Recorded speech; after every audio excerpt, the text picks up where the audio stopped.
2 ans de prison avec sursis contre 10 et 10 millions d'amende contre 500. Le verdict du procès de l'ex-DG de la douane est tombé hier tard dans la nuit.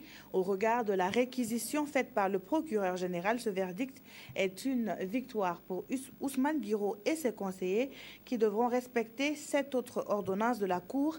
La confiscation de 900 millions de francs CFA sur la somme retrouvée dans les cantines.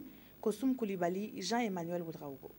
Chambre criminelle, statuant publiquement contradictoirement en matière criminelle et en dernier ressort. Vu les articles 156 du Code pénal, 37 du Code des douanes, en répression, le condamne à une peine d'emprisonnement de 2 ans assortie du sursis. Le condamne en outre à payer la somme de 10 millions de francs à titre d'amende.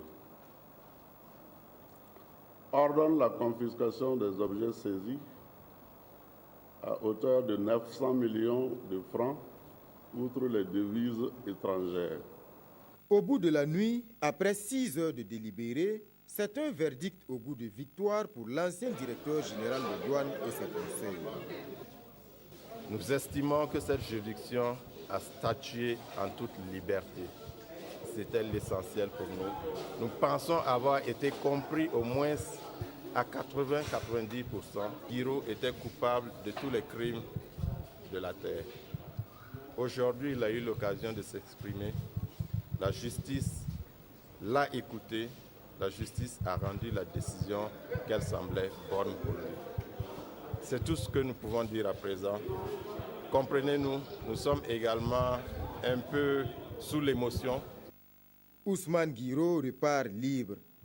Le jury reconnaît sa culpabilité pour les faits de corruption, mais celle-ci porte sur la somme de 900 millions de francs CFA. L'ancien directeur général des douanes est également reconnu coupable de violation de la réglementation des changes, mais le jury retient des circonstances atténuantes, l'accusé ayant plaidé l'ignorance. En revanche, l'accusé est blanchi totalement du chef d'accusation d'enrichissement illicite. La partie civile réclamait 500 millions de francs CFA au titre des dommages et intérêts au profit de l'État. Elle est tout simplement déboutée. Du côté du parquet, qui réclamait 10 ans de prison et la saisie de tous les biens de Ousmane Guiro, à l'exception de son domicile, c'est la grise mine. Je n'ai pas été suivi. Ça arrive qu'on ne soit pas suivi, ça peut arriver. Maintenant, nous, on va aviser. Okay. Toutes les parties ont 5 jours pour se pourvoir en cassation.